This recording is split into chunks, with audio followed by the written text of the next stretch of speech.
ইনশাআল্লাহ বলার মাধ্যমে আমার মালিক যদি সিদ্ধান্ত নেয় তাহলে আমি যাব, আর যদি ইনশাআল্লাহ না থাকে তাহলে আপনাদের যাবেন এটার তো কোনো গ্যারান্টি নাই। কথা বলেন না? আপনি বলেন আমি এখন বাড়ির যাবো, আজকে ইনশাআল্লাহ রাস্তা দিয়ে সেটা তো ডাইল হয়ে যাবে, গাড়ি সার্কার করে ফেলে গেলেন না আপনি। এই জন্য বলতে হবে ইনশাআল্লাহ। আর কিটা বলবেন ইনশাআল্লাহ বলার না কারণে, ইনশাআল্লাহ না বলার কারণে 15 দিন মালিক ওহী বন্ধ করছে। প্রশ্ন হইল একদিন না হয় নবী ইনশাআল্লাহ বলাটা ভুলে গেল, বলুন তো দেখি আমার নবী কি 15 দিন ইনশাআল্লাহ বলা বন্ধ করে দিয়েছে? 15 দিনে কি ভুলে গেছে? 15 দিন তো ভুলার কথা। একদিন না হয় আমি ইনশাআল্লাহ বলা ভুলেই গেলাম, কিন্তু 15 দিন কি ভুলে যায় নাকি? আমার নবী তো ভুলার কথা না বলে আমার আল্লাহ আমার নবীরে ভুলায়া দিছে। কথা হয় না? আল্লাহ নিজেই নবীরে ভুলায়া দিছে উম্মতকে শিক্ষা দেওয়ার জন্য, উম্মত যেন কোনোদিন ইনশাআল্লাহ না ভুলে যায়। কথা হয় না? আমার যুবক ভাইরা, সেদিন নবীর চোখ দিয়ে পানি পড়ে গো, নবী ব্যথায় ব্যথিত। আমার আল্লাহ জিবরাইলকে পাঠাইয়া বলে, জিবরাইল রে আমার বন্ধু কান্দে আর বলে আমি আল্লাহ নাকি আমার বন্ধুরে আমি ভুইলা গেছি। আমার বন্ধু বলে আমি নাকি আমার বন্ধুরে ভুইলা গেছি। না বন্ধু বলি না, সেদিন আমার মালিক বন্ধু যে কান্দে, বন্ধুর মনে যে কষ্ট, 15 দিন ওহী বন্ধ করার পরে যে সূরাটা নাজিল হয়, এই সূরাটার নাম হলো সূরা দুহা। যে সূরা আপনাদের সামনে তেলাওয়াত করছি, আমার মালিক 15 দিন পরে সূরা দুহা নাজিল করে জানায়া দেয়, 2টা কসম করে সূরাটা নাজিল করে। জোরে কোন কয়টা? আরো জোরে। 2টা কসম করে আল্লাহ নবীর সান্ত্বনা দেয় রে, নবীরে সান্ত্বনা দেয়, নবীরে খুশি করে। 2টা কসম করছে সূরাটা নাজিল করে। আল্লাহ বলেন ওয়াদ-দুহা ওয়াল-লাইলি ইযা সাজা। ওয়াদ-দুহা দিনের আলোর কসম, ওয়াল-লাইলি ইযা সাজা রাতের অন্ধকারের কসম। এই সূরাটা নাজিল করে কসম করলো 2টা। এই কসম করে আল্লাহ বলেন রাতের অন্ধকারের কসম, দিনের আলোর কসম। ওয়াদ-দুহা বন্ধু দিনের কসম, দিনের আলোর কসম। ওয়াল-লাইলি ইযা সাজা রাতের অন্ধকারের কসম। তাফসীরকাররা বলেন ওয়াদ-দুহা আরেকটা ব্যাখ্যা তারা করছে, শুধু দিনের আলোর কসম শুধু শেষ নয়, এটার আরেকটা ব্যাখ্যা হলো ওয়াদ-দুহা বন্ধু আপনার সুন্দর উজ্জ্বল চেহারার কসম। আমার যুবক ভাইরা, আমার মালিক আমার পয়গম্বরকে কতটা মহব্বত করে গো, বন্ধুর চেহারা কসম করে, বন্ধুর চেহারার কসম করে। আল্লাহ বলেন বন্ধু আপনার সুন্দর চেহারার কসম। আর ওয়াল-লাইলি ইযা সাজার আরেকটা ব্যাখ্যা হলো আপনার সুন্দর কালো চুলের কসম। আমার নবীর সুন্দর চেহারা, সুন্দর চুল, নবীর কালো চুলের কসম করছে আল্লাহ। দেখেন নবীর চেহারার কসম আছে, নবীর সুন্দর চুলের কসম আছে, নবীর সুন্দর চেহারার কসম, নবীর কালো চুলের কসম। সুবহানাল্লাহ।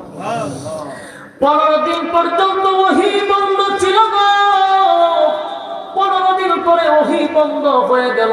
এরপরে যে সূরাটা নাজিল হয় সূরা দুহা, আর এই সূরাটা নাজিল করছে আমার নবীরে খুশি করার জন্য, আনন্দ দেওয়ার জন্য। তাই আল্লাহ চেহারার কসম করছে, আমার নবীর সুন্দর চেহারা। নবীর চেহারা তো সুন্দর, সাহাবায়ে কেরামরা বলতো নবীর চেহারার দিকে তাকাইলে আমাদের খিদা নিবারণ হয়ে যেত। জোরে জোরে কোন সুবহানাল্লাহ। আমার নবীর চেহারা না এত সুন্দর করে বানাইছে, নবীর চুলের কসম। এরপর আল্লাহ বলেন না ওয়াদ্দাআকা রাব্বুকা ওয়া মা ক্বালা। আল্লাহ 2টা কসম করে বলেন দিনের কসম, রাতের কসম, সুন্দর চেহারার কসম, আপনার কালো চুলের কসম, মা ওয়াদ্দাআকা রাব্বুকা ওয়া মা ক্বালা। আল্লাহ বলে, বন্ধু দুইটা কসম করে বলি, আপনাকে আমি আল্লাহ ভুলি নাই, ভুলি নাই, ভুলি নাই। আপনার রব আপনাকে ভুলে নাই, আপনার রব আপনাকে বলতে পারে না। বন্ধু আপনাকে আমি আগের মতোই মহব্বত করি, কোনো কমতি নাই ভালোবাসার মধ্যে। সুবহানাল্লাহ। আল্লাহ দুইটা কসম করে বলেন, মা ওয়াদ্দাআকা রাব্বুকা ওয়া মা ক্বালা। আপনার রব আপনার প্রতি অসন্তুষ্ট হয় না, আপনার প্রতি আপনার রব সন্তুষ্ট আছে। মক্কার মানুষ বলছে আপনাকে আপনার মালিক ভুলে গেছে গো। না বন্ধু না, মা ওয়াদ্দাআকা রাব্বুকা ওয়া মা ক্বালা। আপনার রব আপনারে ভুলে নাই, আপনার প্রতি অসন্তুষ্ট হয় নাই, আপনার রব আপনার প্রতি সন্তুষ্ট। সুবহানাল্লাহ। এরপর আল্লাহ বলেন, ওয়ালাল আখিরাতু খায়রুল লাকা মিনাল উলা। এরপর আল্লাহ নবীরে দেখেন একের পর এক শুধু সান্ত্বনা দিতেছে। ওয়ালাল আখিরাতু খায়রুল লাকা মিনাল উলা। বন্ধু চিন্তার কোনো কারণ নাই, নিঃসন্দেহে থাকুন। এই পৃথিবীতে আপনাকে যা দিছি, যা দিছি তা কিছুই না, কিছুই না। এর থেকে আপনাকে পরকালে আমি কোটি কোটি গুণ বাড়ায়া দিব। জোরে কোন সুবহানাল্লাহ। আল্লাহ বলেন, ওয়ালাল আখিরাতু খায়রুল লাকা মিনাল উলা। নিশ্চয়ই এখনকার যুগের থেকে পরবর্তী যুগ আপনার আর উন্নতি হবে। তার মানে নবীর আল্লাহ কেন খুশি করলেন, সান্ত্বনা দিলেন। এরপর আল্লাহ বলেন, ওয়ালা সাউফা ইউতিকা রাব্বুকা ফাতারদা। আল্লাহ বলে, বন্ধু শীঘ্রই আপনার রব আপনাকে খুশি করবে, শীঘ্রই আপনার রব আপনাকে খুশি করবে। যুবক ভাইরা দেখেন তো, 15 দিন কোরআনের আয়াত বন্ধ ছিল রে। 15 দিন আয়াত বন্ধ ছিল, 15 দিন ওহী নাজিল হয় না। কিন্তু এই সূরা নাজিল করে বন্ধুরে কতটা আনন্দ দিল। একের পর এক বন্ধুরে সান্ত্বনা দেয়। দুইটা কসম করে বলে, মা ওয়াদ্দাআকা রাব্বুকা ওয়া মা ক্বালা। আপনার রব আপনার প্রতি অসন্তুষ্ট না। ওয়ালাল আখিরাতু খায়রুল লাকা মিনাল উলা ওয়ালাসাউফা ইউতিকা রাব্বুকা ফাতারদা। আল্লাহ বলেন, ওয়ালাল আখিরাতু খায়রুল লাকা মিনাল উলা। এখনকার যুগের থেকে পরবর্তী যুগ আপনাকে আরো বেশি দেওয়া হবে। তার মানে দুনিয়াতে আপনাকে যা দিলাম এর থেকে বন্ধু আরো বেশি দিব, আরো বেশি দিব। ওয়ালা সাউফা ইউতিকা রাব্বুকা ফাতারদা। ফাতারদা এর অনেকগুলো কারণ হইতে পারে কি খুশি করবে। হয়তো বা আল্লাহ এটাই বুঝাইলেন, আল্লাহ এটাই বুঝাইতে পারেন যে খুব শীঘ্রই আপনাকে খুশি করব। হয়তোবা মক্কা বিজয় হতে পারে, অথবা কিছুদিন পরে নবীকে 7 আসমান নবীর ভ্রমণ করাইছে, মেরাজে নিয়ে গেছে। আল্লাহ হয়তো এটি বুঝাইছিল, ওয়ালা সাউফা ইউতিকা রাব্বুকা ফাতারদা। আপনার রব আপনাকে খুব শীঘ্রই খুশি করবে। সুবহানাল্লাহ। এরপর আল্লাহ বলেন, ইয়াজিদকা ইয়াতীমা ফাআওয়া। রব্বি কারীম বলেন, বন্ধু আপনি আমাকে বললেন, আমি ভুলে গেছি বন্ধু, আমি কি আপনাকে এতিম অবস্থায় পাই নাই? যদি আগের কথা আল্লাহ নবীর স্মরণ করাই দিতেছে। মানে আছে না অনেক সময় আমরা রাগ করলে, মনে করেন আপনার বন্ধুর সাথে আপনি চলছেন, রাগ করছেন, বন্ধু পুরান কথা বইলে আপনারে বুঝাইতেছে, বন্ধু তুই কেমনে বলি বুঝা গেছে, তোরা কেমনে বুঝা গেছে, তোরা না বিপদের সময় সুন্দর করছিস, তোরা এটা দিছিস, তোরা না হেঁটে দিছিস, এগুলো বলে কিনা? এগুলো বইলা তার প্রতি আকৃষ্ট করে। আমার আল্লাহ আমার নবীরে কি সুন্দর কয়, বন্ধু আলাম ইয়াজিদকা ইয়াতীমান ফাআওয়া। বন্ধু আপনাকে কি আমি এতিম অবস্থায় পাই নাই? নবী তো এতিম ছিল, আমার আল্লাহ বলেন আপনাকে আমি এতিম অবস্থায় পেয়েছি এবং আমি কি আপনাকে আশ্রয় দেই নাই? বলুন আল্লাহ নবী এতিম ছিল, আশ্রয় দিছে কে? কথা হয় না। আমার মালিক আশ্রয় দিছে। আলাম ইয়াজিদকা ইয়াতীমান ফাআওয়া, আপনি এতিম ছিলেন, আমি আল্লাহ কি আপনাকে আশ্রয় দেই নাই? এরপর আল্লাহ বলেন ওয়া ওয়াজাদাকা দাল্লান ফাহাদা, আপনি কি পথহারা ছিলেন না, আমি আপনাকে পথ দেখায়া দেই। তার মানে এটার ব্যাখ্যা হলো এতিম যারা হয় তাদের তো ভবিষ্যৎ ভালো হয় না। মা নাই, বাবা নাই, আত্মীয় স্বজন যার পক্ষে নাই, এত ভবিষ্যৎ ভালো হওয়ার কথা না। এই ছেলেটা তো টুকায় হওয়ার কথা, ছেলেটা তো পথভ্রষ্ট হয়ে যাওয়ার কথা। কিন্তু আল্লাহ বলেন এতিম ছিলেন, আমি আল্লাহ আপনাকে আশ্রয় দিছি, আপনাকে পথভ্রষ্ট আমি হতে দেই নাই, আপনাকে পথ আমি দেখায়া দিছি। সুবহানাল্লাহ। এরপর আল্লাহ বলেন ওয়াজাদাকা আইলান ফাআওয়ানা, আল্লাহ স্পষ্ট নবীরে বলেন আপনি কি নিঃস্ব ছিলেন না, আপনি কি গরিব ছিলেন না, আমি আল্লাহ আপনাকে ধনী বানাইছি, ধনী বানাইছি, ধনী বানাইছি। সুবহানাল্লাহ। এই আয়াত দ্বারা যদি ওয়াজ করা হয় তাহলে আপনাদের অনেক কিছু এখানে বুঝায়া দেওয়া যাইতো যদি সময় থাকতো। একটা বিষয় মাথায় রাখবেন, এই আয়াতে আল্লাহ বলছেন ওয়াজাদাকা আইলান ফাআগনা, আপনি নিঃস্ব ছিলেন, আমি কি আপনাকে ধনী বানাই নাই? তার মানে নবী এক সময় ধনী ছিল। হ্যাঁ, কথা বলেন না? আমরা সারাটা জীবন খালি ওয়াজ করি নবীর পেটে পাথর ছিল, মানলাম নবীর পেটে পাথর ছিল, খালি ওয়াজই কি করেন? আল্লাহ যে বলছে আপনি ধনী ছিলেন, আপনাকে গরিব থেকে আমি ধনী বানাইছি, তার মানে আমার নবী যে ধনী ছিল এই ওয়াজ করার তো দরকার। হ্যাঁ, আমার নবী দেশের প্রেসিডেন্ট ছিল। সুবহানাল্লাহ। নবী কি ছিল? দেশের প্রেসিডেন্ট ছিল, দেশের প্রেসিডেন্ট ছিল, দেশের বাদশা ছিল। এই কথাটা কেন আমরা সাধারণ মানুষের কাছে বলি না? যতখানে যাই খালি খানুদের নবীর বেড়ে বাদ, আরে বেড়া হাত তো আগের বিস্তার পরের ভিতর ধনী। দেশের রাষ্ট্রনায়ক ছিল, দেশের বাদশা ছিল, এই ওয়াজ করছ না। এখানে ভক্তর ওয়াজ করতে করতে নাস্তিক পাড়ায় মনস্থ করাই দিছে ইসলাম মানি হলো গরিব। পরের বিস্তার আল্লাহ বলছেন ধনী, এখানে তো কম আমার নবী দেশের বাদশা ছিল, এটা হয় না।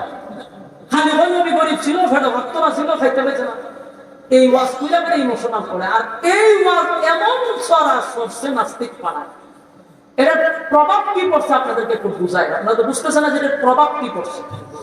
এই ওয়াজ যখন সোশ্যাল মিডিয়াতে সরছে, সারা জীবন আমরা জানি এমনও আছে, এইখানে আছে, এমন মুরব্বীও আছে, এমন মুসল্লি আছে, অনেকে জানেই না নবী যে প্রেসিডেন্ট ছিল। অনেক মুসল্লি আছে জানেই না, মানে আমার জীবনে হচ্ছে নবী আসছিল গরিব, নবী ফেরো হাত, হ্যাঁ জানেই না নবী যে দেশের বাদশা আছে। মানে ওয়াজ করছে, এটা এক ধরনের একটা ষড়যন্ত্র, গভীর ষড়যন্ত্র। এগুলা কিছু মৌলবীরা আছে একই ওয়াজ আর পরের পৃষ্ঠা করে না। আর এবার এই ওয়াজের প্রভাব কি পড়ছে শুনে, এখন 2000 পয়সা 25 সাল, এই 25 সালে যদি আমরা সভাপতি সাহেব নির্বাচনে দাঁড়ায়, মনে করেন চেয়ারম্যান হুজুর দাঁড়ায়, দেখবেন আপনাদের এলাকার সুশীল সমাজ হালকা নাস্তিক মার্কার লোকেরা বলবো হুজুর মসজিদে আছেন, ইমামতি করেন, খতিবগিরি করেন, মাদ্রাসা করেন, খুবই ভালো লাগে। নির্বাচনে গেছেন কেন, রাজনীতি ঢুকলেন কেন? হুজুর মানুষ রাজনীতি শুরু করছেন, আমরা যদি ধর্মটা একটা খেলামেলা শুরু করছি। কথাটা কিন্তু এইভাবে আমার কথা কি বাস্তব না বাস্তব? এক কেন কথা হয়, এটা এর প্রশ্ন, এটা হলো আমাদের মতো কাঠমৌলবীদের কারণে। কারণ আমরা ওই যে খানজিরা ফেটে বাঁচতাম, আমরা যদি ফরের পৃষ্ঠে ওয়াজ করতাম দেশের রাষ্ট্রনায়ক নবী ছিল, তাহলে এই নাস্তিকের দূরে করতে হতো, তাদের রাজনীতি করেন কেন? বলা সহজ হইতো? মানে তো জানেন না, এই নাস্তিকও জানে যে নবী গরিব ছিল, অথচ রাজনীতি আলেমরা জন্ম দিছে। যদি আপনারা রাজনীতি কোথাতে শিখছেন, ডাইরেক্ট বলবেন আমরা রাজনীতি রাসূলুল্লাহর কাছ থেকে শিখছি। রাজনীতি কোথাতে শিখছেন? আলেমরা যদি চেয়ারম্যানের দ্বারা, এমপির দ্বারা এরা শুনে খাইতেন শুনে যান, হয় এরা তো থাকবো মসজিদে, তো থাকবো মাদ্রাসা, কেউ মরে লাগে জানাজারা করাইবো, আর কেউ মারা গেলে তার বাড়ি থেকে সিন্নি হইব, এটা তো হুজুরের খাওয়া। এই হুজুর আর এই জায়গা রাখছে, অথচ হুজুররা দেশ চালাইছে এটা এদের ধারণাই নেই। সাতার রাজনীতি বুঝে, হুজুররা বুঝে না। কথা হয় না? যারা দুর্নীতিবাজরা রাজনীতি বুঝে, আলেমরা রাজনীতি বুঝে না। দেখতে আর রাজনীতি বুঝতে আলেমরা লেখাপড়া করার লাগ বাবা। তোরা যদি বাহির থেকেও ডিগ্রি লাগাই আস, আল্লাহর কসম এটা আসমানি এলেম দিয়া রাজনীতি শিখছে আলেমরা, কোনোদিন কথা বলার চান্সও পাবে না। হাজার হাজার লক্ষ মানুষের সামনে আলেমরা কথা বলতে পারে। 30 পারা কোরআন বিক্রে ঢুকাই এটার ব্যাখ্যা সহ মস্ত করে বসে রয়েছে, এবারে রাজনীতি ভালো। আর আবু তালিব পালা করে সালাম দিয়ে বলে কথা বলতে পারোস না, মুখে টুটে করার কথা লাগে, বিসমিল্লাহ জাগাত কয় বিসমিল্লাহ। আমার এতে বলে রাজনীতি বুঝুন, বলে রাজনীতি বুঝেন, এটা হাস্যকর না? এই হাস্যকরের জায়গা আমরা জড়িত। মানে আমরা নবী বাদশা ছিল, দেশের রাষ্ট্রনায়ক ছিল, এই কথাটা আমরা আমভাবে মানুষের কান পর্যন্ত পৌঁছাইতে পারি নাই। এই জন্য আমরা ধর্ম নিয়ে ব্যবসা করি। ধর্ম নিয়ে আলেমরা ব্যবসা করে না, ধর্ম নিয়ে তোরা ব্যবসা করস। তোরা ইলেকশনের সময় ধর্মটারে ব্যবহার করস, দেখবেন ইলেকশনের আগে সব আল্লাহর ওলি হয়ে যাবে। ওই আজান ছাড়া মসজিদে গিয়ে হারিয়ে যাবে, তুই বিছানা সাইন্সের দিকে ছাড়, নামাজের টাইম হয়েছে না, ভিডিও কর, ফেসবুকে ছাড়, না তাই নামাজ পড়তেছে, উজু ছাড়া গিয়ে হারিয়ে যাবে। টুপি একটা মাথার লাগায়, এই জীবনে মাথার টুপি লাগাইছে না, এটা মাথাতে দেখ দিয়েছে। বাবা শুনি আমি সবসময় আপনাদের পাশে আছি, হ্যাঁ, দিন 14 বার সালাম, মসজিদে যাওয়া আসা, বোঝা যায় তাহাই আল্লাহর ওলি। কিন্তু এটা তো স্পষ্ট, তোরা রাজনীতিটাকে ধর্ম নিয়ে ব্যবসা করতেছিস। হ্যাঁ, ধর্মের সময় টুপি লাগাচ্ছি, নির্বাচনের সময় টুপি লাগানি মানেটা কি? আমরা কি নতুন টুপি লাগাই? কথা বলেন, বামে বসে করতে গিয়ে আমরা টুপি লাগাই অভ্যস্ত। মৃত্যুর আগ পর্যন্ত আমরা টুপি মাথায় রাখি, নতুন করে তো আমরা টুপি লাগাই না। কিন্তু তোরা হারা জীবন স্টেডিয়াম খোলা রাখছ, ইলেকশনের সময় স্টেডিয়ামের উপর মাল দেয়, ঘটনা কি? রাজনীতি তো তোরা করস, ধর্ম ব্যবসা তোরা করস। তোরা আম্মায় দেখছ না রাজনীতি সমপট্টি লাগাইলে তো মাথা কাতল হইত। আর মানুষের সামনে আইলে কইতো আমি তো তাহাজ্জুদ ঘুমটি উঠি, প্রথম আমি আমার জায়নামাজটা তো ভাই বই আছে, তাহাই জায়নামাজ তো ঘুমটি উঠতো। এরপরে তাই কোরআন শরীফ শোনান আছে, এটা ঘুমটি উঠতে আগে প্রথম দেখে এক কাপ চা খায় কোরআন তেলাওয়াতের পরে। যখন ছাত্ররা গণভবনে ঢুকছে, গিয়া দেখে ঘুমটি ঘুরতে দেয় মতের বোতল সামনে, তাই ইডি পুলিশ পান করতো, এটা বলে লাগে ভাইসলামী বাংলাদেশের মাঝে বাংলাদেশে বাউতাবাজি আর সাদাবাজি জনগণের সামনে করার আর কোনো দরকার নাই। বাউতাবাজের বাটপারি সবাই জানে, বাস্তব না বাস্তব। এই জন্য আমি বলবো, নবী দেশের রাষ্ট্রনায়ক ছিল, নবী দেশের বাদশা ছিল, এটা মানুষের কানে কানে পৌঁছায় দেওয়া দরকার, মানুষের মাইন্ডকে সেট করে দেওয়া দরকার।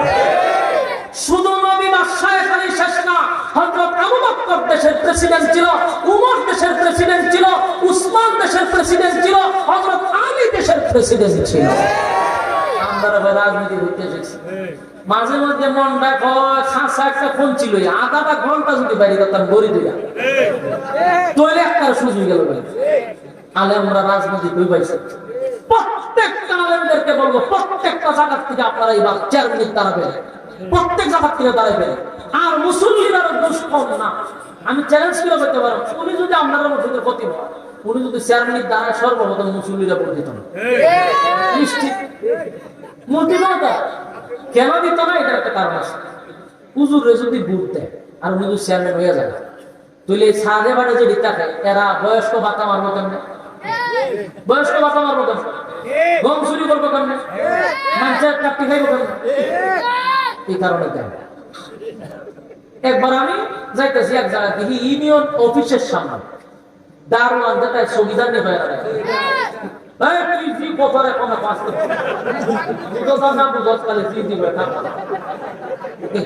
সবার হক আদায় করতেছে। আচ্ছা যাক, আস্তে আস্তে পরে পরে বললো সুযোগ দিব। আচ্ছা উনার ঘটনা, 2 জন স্থগিতারের সাথে দেখি 3-4 জন মহিলা অনেকক্ষণ প্রথম কথা, আমরা দূরে বইয়া চা খাইতেছি, মাঝে মাঝে একটু ছায়া দেখি মহিলা 3-4টা স্থগিতারের সাথে কথা বলে। স্থগিতারে কি বুঝায় জানে, যা স্থগিতার সামনে গেলে মহিলার দিলে আবার পেট দেওয়া তো অনেকক্ষণ পরে দেখলাম যে মহিলা তো সুবিধাটা যাবে কেন, ঘটনা কি তাহলে রাখছে তো মারাত্মক। কিছুক্ষণ পরে দেখি শুরু করে দিছে ওয়াজ মহিলা, এমন ওয়াজ শুরু করছে চৌকিদারে 14 গোষ্ঠী উদ্ধার করে দিচ্ছে।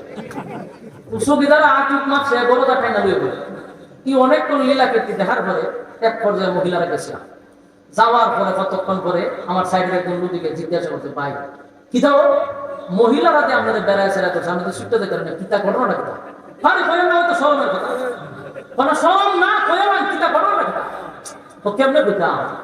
ও কিছুদিন আগে গ্রাম গিয়া গিয়া ওই বিধবা মহিলা এখন গরিব যারা আছে নামের একটা লিস্টি করে আনছে, চেয়ারম্যান আনছে। যে আনার পরে কেউ মনে করেন একটা টিউবওয়েল দিছে, কেউ একটা বাথরুম দিছে, কেউ একটা ঘর করে দিছে। দিছে কয়েকজনের বাকি মহিলার দিছে না। ওখানে মহিলার আয়া কর যে আমার নামে যেটা লেফটিন লিখে নিছিল লেফটিন পৌ অংশবিদার বললাম তিনি কইতে দেলাটা কোথায় দিয়েছিল ওজোর যে দিদি চিন দিবার তো হয়ে গেছে, কিন্তু বাকি যেটা রয়েছে ওখানে এরা বুঝাতে পারে এরারে বুঝি তোরা যেমন সেমিনার লোকে লাগ এরা আয়া আমার সুবিধারে আমার করে আমি যা সেমিনার আছে গিয়া খবর আমরা লেফটিন খাইছে তাই বললাম কটা গেছে 3 মহিলা 3টা লেফটিন খাই দিছে। ইন্না লিল্লাহি ওয়া ইন্না ইলাইহি খাইতে খাইতে তোর রুচির মধ্যে এরকম দুর্ভিক্ষ পড়ছে রে, রুচির মধ্যে কুত্তায় মুখ করতে এরকম রুচি খারাপ খাই সব খাই সব রাস্তাঘাটের বালু খাইছে, সিমেন্ট খাইছে, রড খাইছে, সব খাইছে, লেফটিনটা খাই না কেন খাবার এই যে লেফটিন খাওয়ার সুযোগ পায়, ভাতা খাওয়ার সুযোগ পায়, ইমাম সাহেব যদি চেয়ারম্যান হয় খাইতে পারবো? এই কারণে গরম বাদ দিব আপনারা না করে মসজিদের ভিতরে ডিপার্টমেন্টটা দেয় সাবধানী তারা লাগবে না। এই কারণে আলেমদেরকে তারা নির্বাচিত করতে দেয় না। কারণ 1 নম্বর বুঝলো মুসল্লিরা ইমাম সাহেব ভোট দিত না, তবে আমি ভালোবাসি গরম বাচ্চা ছেড়ে দিব কখন 1 টাকা ঢুকাই দেব, কিন্তু নির্বাচন যায়নি। এই সমাজ ব্যঙ্গের নতুন সমাজ গড়তে হবে। এই চিন্তা চেতনা মাথার থেকে ডিরেক্ট করে নতুন ভাবে আমাদের বাংলাদেশকে গড়তে হবে। প্রত্যেকটা ইউনিয়নে আলেমদেরকে দাঁড় করাবেন, দুর্নীতি বন্ধ হয়ে যাবে। আপনাদের বয়স্ক পাতা নিয়ে ইউনিয়ন অফিসে যেতে হবে না, আলেমরা আপনাদের বাড়ি বাড়ি ঘুরবে ইনশাআল্লাহ।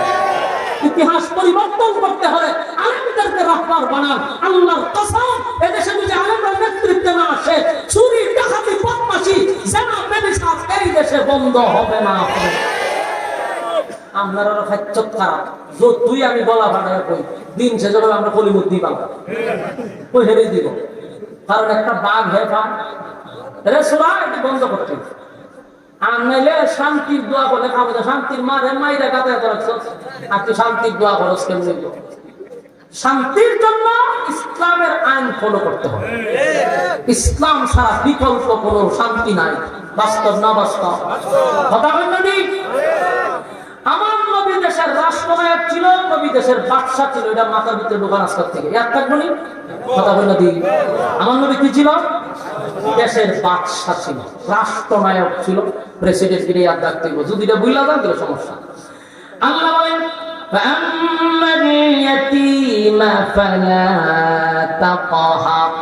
ইয়াতীমদের প্রতি আপনি কঠোর হয়েন না। মানে আপনি ইয়াতীম ছিলেন, ইয়াতীমদের প্রতি আপনি কঠোর হয়েন না। আমি আপনাদেরকেও বলবো আশেপাশে যদি ইয়াতীম থাকে তাদের সাথে দুর্ব্যবহার করা যাবে না। আল্লাহ বলেন আপনি ইয়াতীম ছিলেন, বন্ধু ইয়াতীমের প্রতি কঠোর হইয়েন না। ইয়াতীমের দোয়া কিন্তু কবুল। ইয়াতীমরে ঠগাইয়া কোনোদিন বড়লোক হতে পারবেন না, যদিও হন শান্তি পাবেন না। ইয়াতীমের কেউ না থাকলেও আছে কে? আল্লাহ রাব্বুল আলামিন বলেন বন্ধু আপনি ইয়াতীম ছিলেন, তাই ইয়াতীমের প্রতি আপনি কঠোর হইয়েন না।